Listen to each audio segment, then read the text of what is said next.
Elle, c'est Julia. Originaire de Guadeloupe, elle a commencé sa carrière dans l'immobilier de luxe sur la Côte d'Azur en France avant de venir s'installer à Miami en 2010. Depuis plus de 15 ans, elle évolue sur l'un des marchés immobiliers les plus dynamiques au monde. Dans cette interview, elle nous partage son parcours, sa vision du marché immobilier à Miami et ses conseils pour ceux qui veulent se lancer.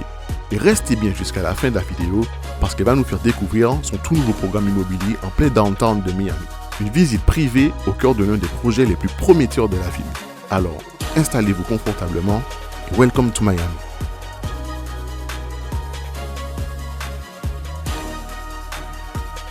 Bonjour à tous et bienvenue pour cette nouvelle vidéo. Aujourd'hui, j'ai le plaisir de vous recevoir ici à Miami. Nous sommes avec Julia qui est Real Estate. Elle va nous expliquer c'est quoi son parcours, c'est quoi les spécificités du marché local ici à Miami. Et c'est parti, let's go. Bonjour à tous et merci Alan pour cette interview et merci à tous ceux qui nous regardent aujourd'hui. Est-ce que tu peux te présenter, Julia, et nous raconter un peu ton parcours?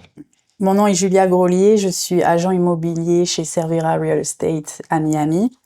Mon parcours, j'ai commencé l'immobilier à 18 ans. J'ai fait un BTS profession immobilier dans le sud de la France, à Antibes.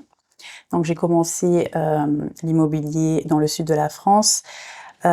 L'école était à Antibes. J'étais mon premier boulot, parce que j'étais à intermittence, était dans l'immobilier de luxe.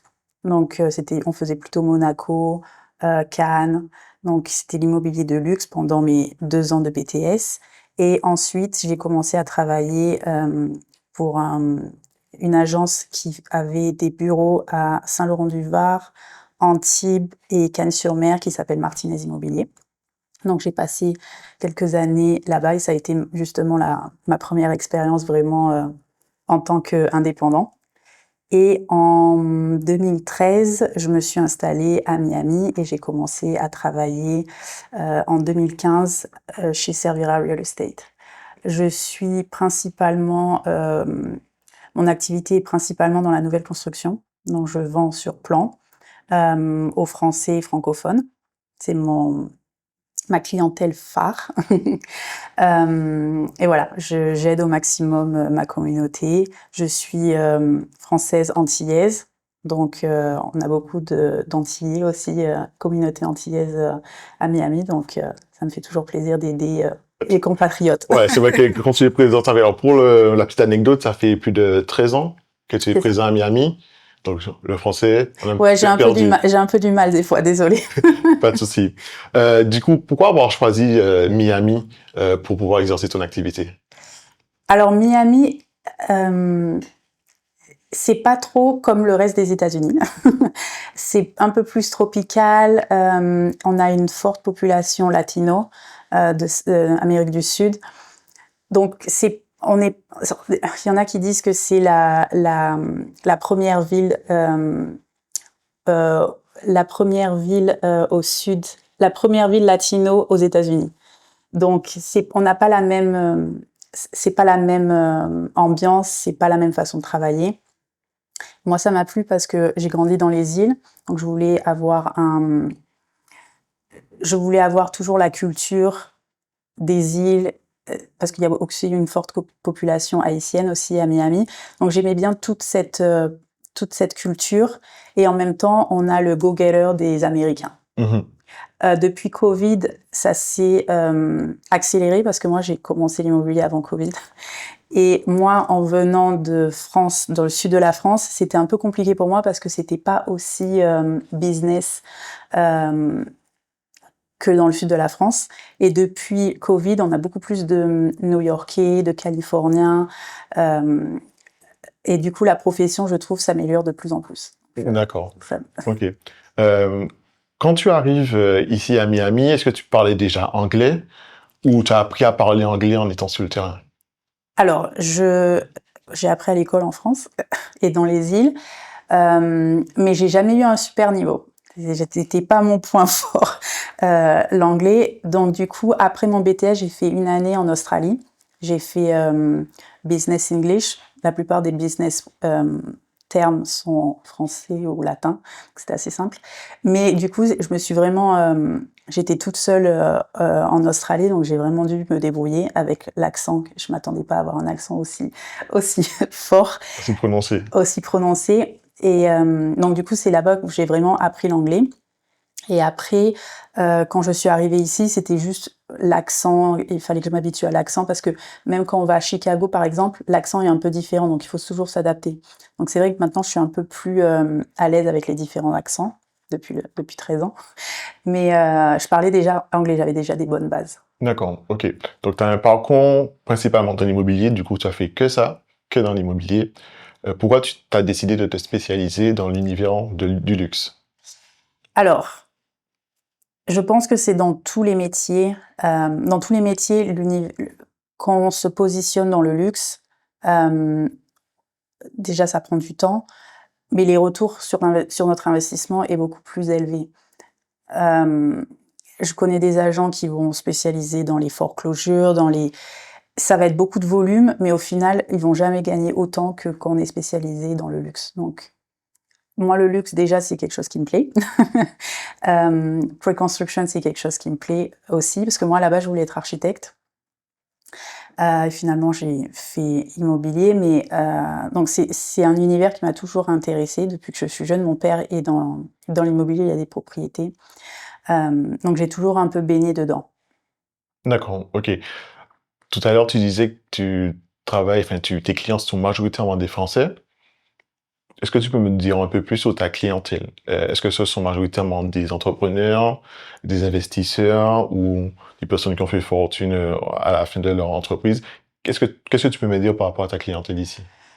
J'ai un peu de tout. C'est vrai que mon client type, c'est plus... Alors le client type français va plus être voilà, quelqu'un qui a déjà fait pas mal d'investissements déjà en France, donc qui est à l'aise pour investir à l'étranger. Mhm. C'est vrai que d'avoir quelqu'un qui parle français et qui, vu que j'ai fait l'immobilier en France et aux États-Unis, je peux un peu leur parler, même si ça fait déjà 13 ans, 15 ans. Je connais les différences et je peux déjà bien les accompagner, donc déjà ça rassure. Donc ça va plutôt être des gens qui ont déjà fait des investisseurs. Après, j'ai des gens qui ont vendu leur compagnie. Après, les clients américains, mon client type est plus dans la finance ou business owner. C'est plus mon célébrité, j'en ai, mais c'est des célébrités qui ont fait fortune dans la finance ou parce qu'ils ont vendu donc j'ai tout ce réseau. C'est vrai que c'est plus les chiffres. Je suis plus à l'aise, donc c'est plus ma niche. Comment tu trouves tes clients de manière générale? Par les réseaux sociaux, par le réseautage, par, par recommandation? L'immobilier, c'est du marketing. Être agent immobilier, c'est du marketing, donc j'ai plusieurs stratégies. Mais la plupart, c'est du bouche à oreille. Donc les clients me recommandent à leur entourage. Après, Instagram, c'est vrai que ça a changé. Moi, c'est vrai que quand je suis arrivée il y a 13 ans, Instagram, c'était le début. Mhm. Donc, ça nous permet d'avoir une exposition un peu plus large, mais majoritairement, c'est du bouche à oreille. D'accord, ok. C'est vrai qu'on a tendance souvent à voir sur les séries comme Netflix, Selling Sunset, Tampa, etc., où on voit les agents immobiliers, alors un peu starifiés, un peu Oui, surjoués en tout cas. Est-ce que ouais. c'est la vérité ou pas? Selling Sunset, pas trop. C'est plus parce que quand on voit leurs chiffres, bon, c'est pas du tout, ça reflète pas du tout. Par contre, Ok, Million Dollar Listing, je trouve que c'est plus réalistique. Après, les gens connaissent l'histoire de Ryan Serrant, il est assez ouvert sur son histoire.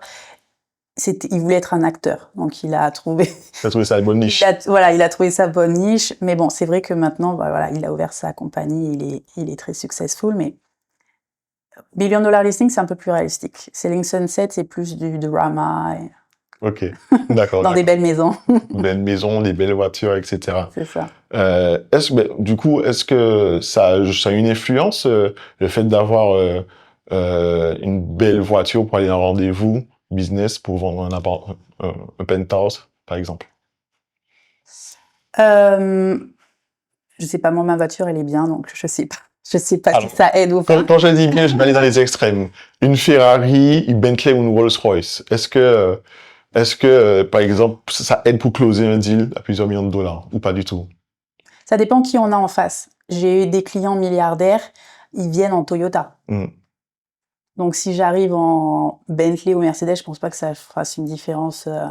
Je pense que ça dépend à quel niveau on est. Mhm. Ça peut aider, mais je pense, moi mes clients, j'ai des clients qui viennent avec des Ferrari, Bentley. Des fois 2 ans après, ils font banqueroute, ils sont en foreclosure. Donc Ok. je me base pas trop sur. Je pense que ça aide parce que agent immobilier, il faut quand même qu'on se présente bien parce qu'on vend un produit. Par exemple, quand moi je vends en préconstruction, il faut qu'on soit professionnel. Mais je pense que il y a des agents immobiliers qui sont peut-être plus avec des célébrités, et les célébrités, elles vont peut-être plus s'accrocher, être attachées à un agent immobilier qui s'habille comme eux ou qui parle comme eux. Donc, Ok. je pense que ça dépend qui on a en face. Si moi j'ai un milliardaire, je lui ai montré un penthouse à Aston Martin, il est arrivé en Toyota et c'est son wealth manager qui me l'a présenté. Donc, Mhm. je sais combien il a sur ses comptes. Il est arrivé, enfin voilà, pas de. Et ostentatoire et tout, et lambda. Ok. Ouais, donc c'est pas. Après, c'est peut-être les États-Unis. Je pense que les Français sont un peu plus attachés à l'image, mais les Américains, après, quand on arrive à un certain point, Je pense que c'est ça. Quand on arrive à un certain niveau, je pense. quand on Oui. arrive à un certain niveau, ça n'a plus trop d'importance, quoi. C'est si on est recommandé par le wealth manager d'un milliardaire qui s'occupe de 20 ou 30 milliardaires, Ça veut tout dire. Le message est déjà passé. voilà, c'est bon. Voilà, et que voilà, normalement l'introduction est déjà faite et on a déjà closé le 50% du deal. Ok, parfait. Selon toi, c'est quoi les qualités pour être un bon agent immobilier sur ce secteur ici à Miami? Je pense que le knowledge, c'est le plus important. Mhm. On prend des années. Alors, la différence avec la France, moi j'ai fait 2 ans pour être agent immobilier en France. Ici, on peut être agent immobilier en 1 semaine.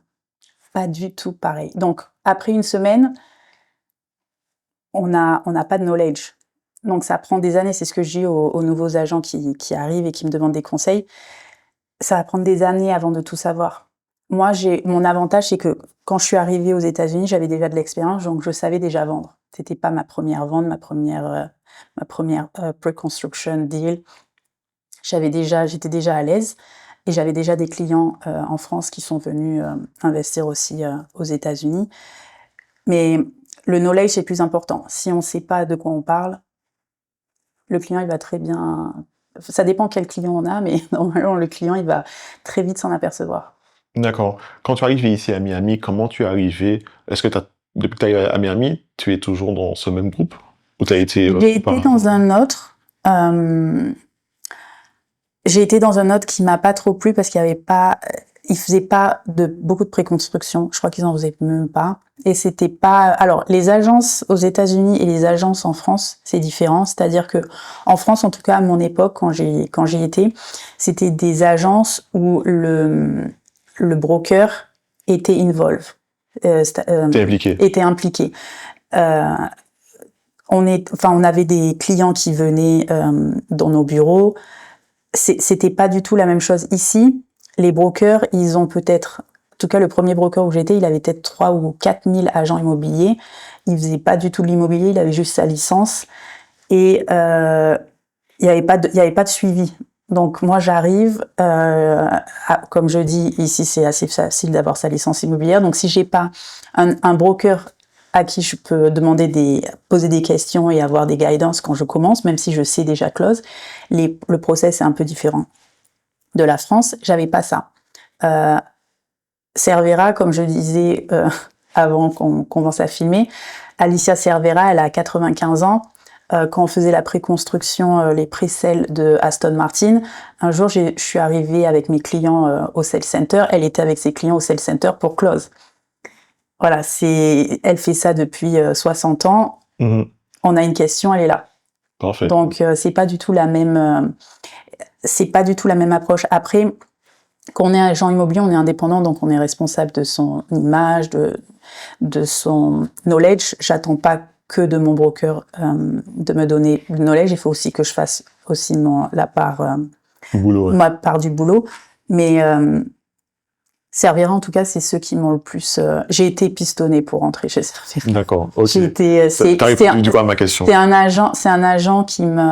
Non, c'est une cliente à moi, si je me souviens bien, qui m'a... Non, pas une cliente, c'était un agent immobilier qui, d'ailleurs, elle est plus agent immobilier maintenant, mais son mari était assez haut placé. C'était le vice-président d'une très grosse banque à Miami.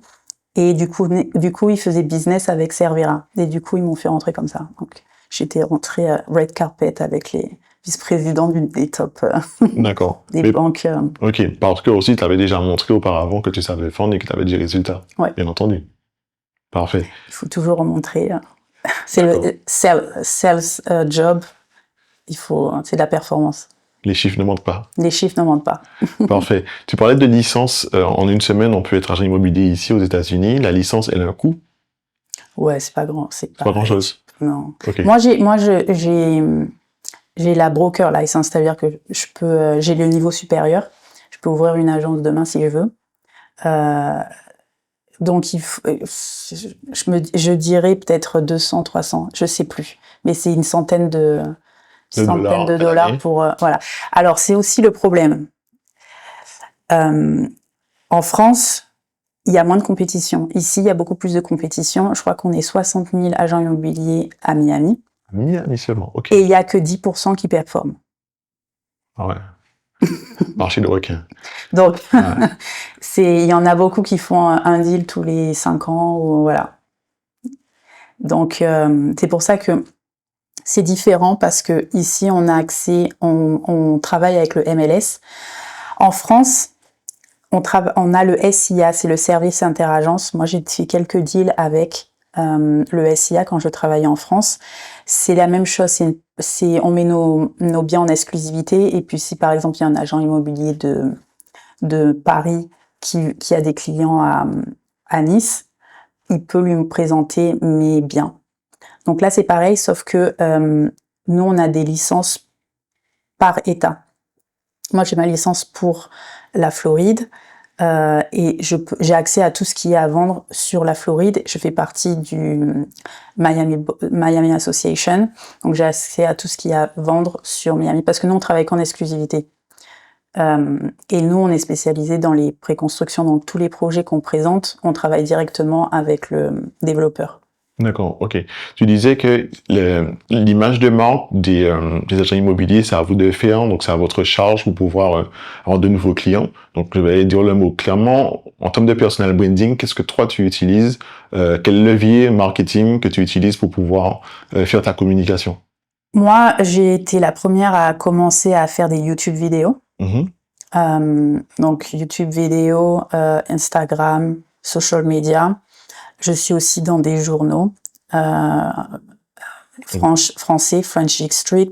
J'ai aussi la télé française qui est venue m'interviewer il y a quelques années. Donc voilà, j'ai plusieurs outils. Ok. Quelqu'un qui veut se lancer de l'immobilier en France versus les États-Unis, qu'est-ce que tu lui aurais dit, conseillé? Quelqu'un qui veut se lancer dans l'immobilier en France? Il ne sait pas s'il faut choisir, allez, la France ou les États-Unis. Bon, on connaît la situation actuelle en France. On va pas rentrer dans ces détails politiques-là, mais quelqu'un qui veut se lancer dans l'immobilier, je prends par exemple de celle qui nous a mis en relation. Je suis basé dans Martinique, elle est originaire de Martinique. Elle est venue faire, en tout cas, exercer l'activité dans l'immobilier à Miami. Elle aurait pu le faire également en France. Quel est selon toi, qu'est-ce que tu aurais dit à quelqu'un qui veut se lancer dans l'immobilier, qui veut choisir entre la France ou les États-Unis? Les États-Unis, le plus gros problème, c'est au niveau des visas. Si la personne a un visa green card, elle peut se lancer. Que ce soit de toute façon en France ou aux États-Unis, l'immobilier c'est du marketing. Si on est fort en marketing, normalement, peu importe où on ira, ça aura des résultats. On peut aller à New York, où le marché est beaucoup plus tough. C'est du marketing. Elle est plus haute à New York qu'à Miami? Quand j'ai affaire à des mais moi j'adore, parce que je viens de France. Quand j'ai affaire à des agents immobiliers de New York, j'ai l'impression d'être un peu de retour en France où ils sont beaucoup plus, ils arrivent à l'heure. Non, franchement, moi j'aime bien. Mais ils sont beaucoup plus, c'est comme Paris et Nice, on dira. Voilà, D'accord, ok. ils sont plus, c'est des sharks. Des requins. Où tu te vois dans 5 à 10 ans? Je commence à pivoter, à être un peu plus en contact avec des développeurs immobiliers pour faire des high-rise. Mhm. Donc, petit à petit, je pense que je vais être de plus en plus full-time dans les constructions. Qu'est-ce que tu entends dans high rise? Les buildings, Ok. Des buildings. des buildings, Ok. des immeubles à haut étage, pas les petits Ouais, des gratte-ciel, quoi. gratte-ciel, voilà. C'est le mot. Voilà, désolé, les gratte-ciel. D'accord. Aux États-Unis versus la France, je sais qu'aux États-Unis, on a moins de tabous à parler argent. Est-ce qu'on peut donner, tu peux me donner le bien le plus cher que tu aies vendu ici à Miami? Moi, je suis toujours française pour Ok. sur ce sujet. Ce sujet? Ok. J'ai vendu le plus cher. J'ai vendu un penthouse à Brickell pour quelques millions. Je me souviens plus combien. C'était quelques millions. Je crois que c'était 3 ou 4. Parce que je pense que c'était le plus cher. Mais je suis en train de négocier beaucoup plus. Donc. D'accord, ok. Ben, du coup, Sophie, je vais battre mon record là. ok, donc du coup, le bien le plus cher que tu as vendu, 3-4 millions, on donne une fourchette, et le bien le plus cher qu'il y a actuellement sur le marché. Alors, on a le Triplex Penthouse à Aston Martin à 66 millions. Combien? 66 millions. 66 millions, ok. J'avais un contrat dessus d'ailleurs. Qui fait 20,000 square feet. 20,000 square feet, ça fait à peu près 2000 mètres carrés, plus 10 000 mètres carrés de terrasse. Donc, on a tout vendu sauf celui-là. Après, à côté, on a un terrain à vendre à 1,3 milliard. Ok, à côté de là où nous sommes là? Là, à côté de là où on est. Ok, 1 milliard le terrain. Qu'est-ce qui justifie le terrain? Il est très grand. Très grand? Ok. Et quand on passe là pour passer sur un Palm Island, c'est ça? C'est là, il y a Venetian Island et il y a le pont pour aller à South Beach. Ok, donc c'est dans ce périmètre-là. C'est pas dans ce périmètre-là. Ok, bah, du coup je comprends le prix. On peut au moins avoir un yacht devant chez soi quand même. Plusieurs même. Plusieurs. Très bonne réponse. Ok. Et quand on parle d'immobilier de luxe à Miami, est-ce qu'il y a à partir de quelle tranche de prix on dit qu'on est dans le luxe à Miami? Quel palier? Dès qu'on est au-dessus d'1 million, on est déjà dans le luxe. Après, il y a l'ultra luxe. L'ultra luxe, je dirais que c'est au-dessus de 10. Mais après, comme je dis, ça dépend parce que c'est le volume, c'est combien on en fait, parce qu'il y en a qui vont vendre une maison à 10 millions et puis pendant 10 ans, ils vendent rien d'autre. Donc on sait qui vend et on sait qui fait un deal tous les 10 ans. Ok, tout c'est de toute façon. Ok. Tout est public ici. Tout est public. Ok. D'accord. Donc tout le monde sait à peu près combien chaque agent immobilier a en volume de vente et combien il génère de commissions, grosso modo. Les nouvelles constructions, c'est pas répertorié. Donc, ils savent pas combien on fait. Moi, j'aime bien parce que je suis française, j'aime pas trop qu'on sache. Mais tous les deals que je fais en pré-construction, ils sont pas publics. Il y a que mon broker qui est au courant. D'accord. Ok. Next question. Sans le nommer, le client, entre guillemets, le plus fortuné que tu as rencontré, auquel tu as closé un deal, il est dans quel secteur d'activité, si tu te souviens? Entrepreneur. Finance? Que des entrepreneurs. J'en ai une qui a vendu sa compagnie à Pepsi. Ok.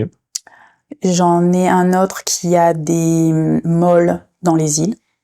Et après, j'en ai d'autres qui sont dans le développement et to be continued. Ok. Ces clients dits fortunés, est-ce qu'ils négocient plus que les clients dits classiques pour Ça dépend de leur parcours. Pour un bien à 200, 300, 500 000 $. Ça dépend de leur parcours. je pense que quand ils sont self-made, ils vont négocier parce que ils ont travaillé dur pour avoir leur dollar. Donc, ils vont vouloir avoir un bon deal. Après, il y a différents clients. Il y a des clients, ils veulent juste park leur monnaie unjustly, parce que ça réduit aussi les taxes. Donc, il y en a, ils ont fait pas mal de profits, acheté. Donc là, c'est pas grave. Ils vont pas trop négocier du moment qu'ils parquent leur monnaie. Comme ça, les taxes, elles diminuent. D'accord. En parlant de taxes et tout, est-ce que les clients en majorité, ils achètent cash, comptant? On peut acheter des biens cash ici aux États-Unis? Ok. D'accord. Est-ce qu'ils achètent majoritairement cash ou ils le font financer pour faire un effet de levier dessus? Non, cash. Ah, mais les clients fortunés, ils achètent cash. Cash. Ok. D'accord. Super. Ok. Parce que comme je dis, il faut... Si stock market, je crois l'année dernière, il était à 20%, 22%. Pourquoi ça dépend des stratégies. Il y en a qui préfèrent laisser leur argent dans le stock market, mais la plupart, ils préfèrent juste acheter parce que de toute façon, la valeur du bien va augmenter. Ils n'ont pas vraiment besoin. Donc, il y en a qui préfèrent laisser leur argent dans le stock market et financer. Et il y en a qui préfèrent quelques millions de moins sur le portfolio. D'accord, ok, je comprends. Mais la plupart, ceux qui ont vraiment les moyens, ils achètent cash. D'accord, ok, super. Ceux qui essayent de grappiller, ils vont... C'est ce que j'aime le plus aux États-Unis, c'est qu'on n'a pas justement ce tabou à l'argent. J'ai l'impression qu'on a moins, un peu aussi comme à Dubaï, c'est autre chose, mais on a moins de contraintes, moins de législation, entre guillemets, pour pouvoir acheter des biens, en tout cas, faire l'acquisition de certains objets. Je sais qu'en France, jamais de la vie, tu vas acheter un bien comptant. Un bien comptant. Alors, quand je dis jamais de la vie, peut-être que j'abuse, mais en tout cas, voilà, ça sera très surveillé, entre guillemets. Oui, il y a beaucoup plus de régulation en France. Après, moi, j'ai fait des ventes paiement comptant en France. Ça m'est déjà arrivé. Dans quel ordre C'était des investisseurs. Immeubles? Vente d'immeubles? Non, des condos. Ok. C'était des condos. Les prix, c'était il y a 13-15 ans. Je me souviens plus des prix, ça devait être proche des millions. Mais j'en ai qui achetaient comptant. Mais après, chaque pays a son pour et contre. Ici, les étrangers peuvent acheter. Les banques, elles financent, elles sont pas... Parce que les clients français, francophones, ils vont mettre 30% d'apport personnel et ils vont financer le reste. 30% d'apport personnel, ils prennent pas trop de risques, les banques. Si jamais ils payent pas, ils récupèrent le bien, il n'y a pas trop de risques, donc ils acceptent les prêts assez facilement. Ok. Ça veut dire que ta clientèle française, se fait financer par des banques en local ici à Miami. Ok. Ouais, c'est mieux.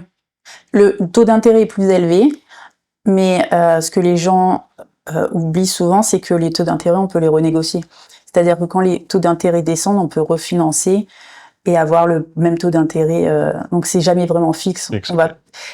La seule chose qui va pas changer, c'est le prix auquel on va l'acheter. Donc c'est pour ça que je dis focalisez-vous sur le prix. Le prix est bon. Taux d'intérêt, même si vous payez 6-7% maintenant, peut-être que vous allez payer dans 2 ans 3-4%. D'accord. Ok. Quels sont les quartiers les plus entre guillemets huppés que tu vends ici à Miami? Alors pour les new construction, les condos, je dirais Brickell, Downtown, Edgewater, South of Fifth and Coconut Grove. D'accord, ok, parfait. Du coup, tu nous as réservé une visite? Oui. Ok, où est-ce qu'on se rend maintenant? On va être à Brickell, dans le sud de Brickell. C'est un mansion de 10 millions. Le Sell Center, c'est un mansion de 10 millions, donc magnifique. La spécificité de ce programme neuf, vous allez le voir, c'est tout l'arrière de l'immeuble, c'est des panneaux solaires et du coup c'est le premier immeuble qui est self-sufficient électrique. Et c'est un de nos plus gros projets en ce moment. D'accord, super. Ouais, Vraiment très beau. Ils ont vraiment fait du très très beau travail. Les pierres viennent d'Italie, enfin carrière de marbre, enfin c'est vraiment super. Ok, bon, mais hâte que tu nous montres tout ça. On y Ouais, va? on y va. Allez, C'est let's parti. go.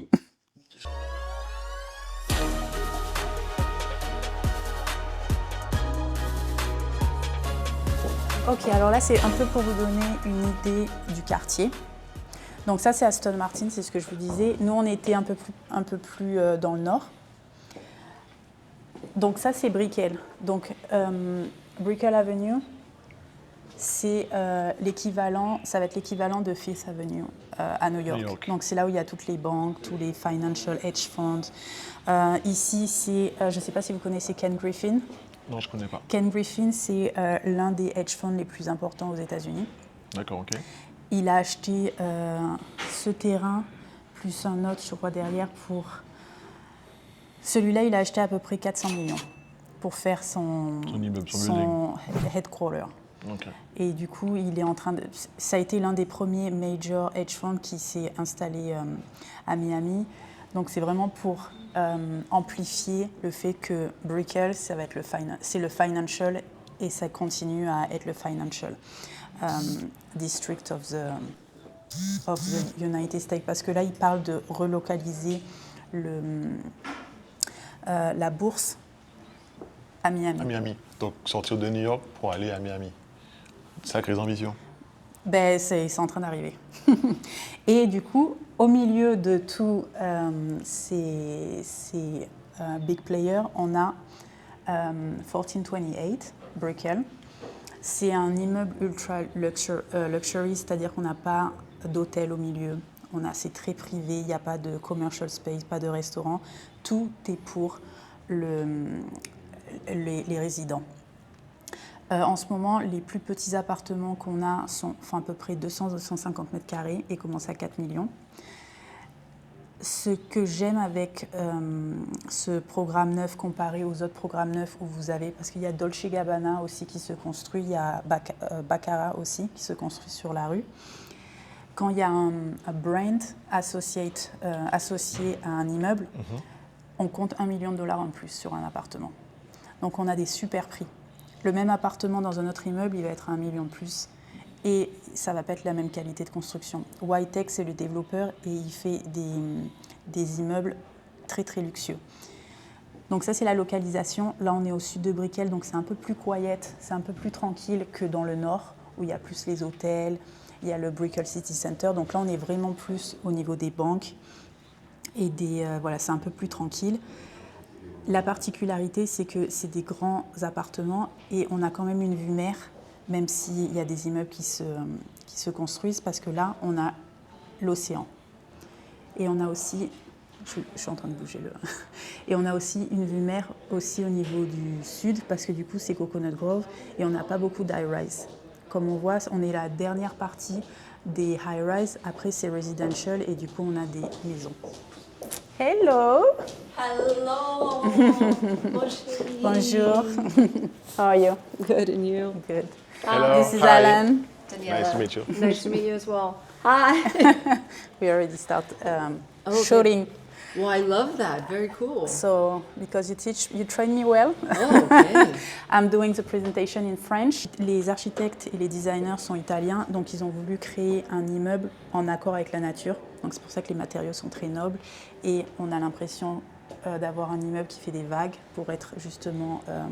Puis c'est aussi stratégique parce que du coup quand on est sur La terrasse. on ne voit pas trop son voisin. Il n'y a pas de vis-à-vis. Il n'y a pas de vis-à-vis et les terrasses sont très très larges. Il y a des duplex au milieu qui sont disponibles. Il n'y en a plus qu'un qui est disponible et les deux lignes à côté sont déjà sold out. Et après, on a les appartements un peu plus larges, c'est 3 bedroom plus, right? Yes. On those lines, qui sont encore disponibles. Ce qui est bien sur ces units, c'est qu'on a la vue du sud, donc on a toute la vue sur Coconut Grove et la baie, donc c'est super joli. Cette partie-là, elle est aussi intéressante parce que du coup, on va avoir une vue un peu plus urbaine, parce qu'on va voir du coup tout Brickell, et derrière, on a South Beach, et donc c'est aussi assez intéressant. Les amenities, donc on a l'entrée l'entrée de l'immeuble avec les vallées. On a le lobby avec, je crois qu'il va y avoir un café. On a vu un peu sur les vidéos. Après, on a la piscine ici. Et le penthouse, les penthouses ont été réservés pour les résidents. Et en fait, c'est une winery. Donc en fait, on peut mettre son vin. Et on a penthouse, c'est-à-dire double plafond. Et on voit toute la ville et on peut déguster son vin. On peut socialiser avec les autres, les voisins et les neighborhoods, donc c'est les autres propriétaires. Donc tout a été designé pour le bien-être du résident. Super comme expérience, le penthouse. Ouais. Ouais. Et là, on voit un peu la piscine. Ouais, la piscine. Ouais. Mais c'est très privé, c'est très discret, c'est plus pour des clients ultra prestigieux qui veulent discrétion. Là, on va aller voir un peu on a en grandeur nature la cuisine. Là, ça vous donne un peu une idée de la vue qu'on va avoir. D'accord, ok. Belle projection. Voilà. Et ce que je disais, c'est que là, c'est Coconut Grove. Donc, dans les immeubles, dans les appartements du sud, c'est la vue qu'on va avoir. On va avoir plus cette vue. Et les immeubles, les appartements du nord, on va avoir plus South Beach et la ville. Mais on a vue mer de partout.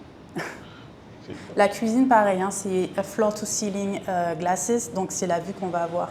Donc dans la cuisine, on voit directement la baie. Oui, parce qu'après on donne sur la terrasse. Ok. Donc c'est la vue.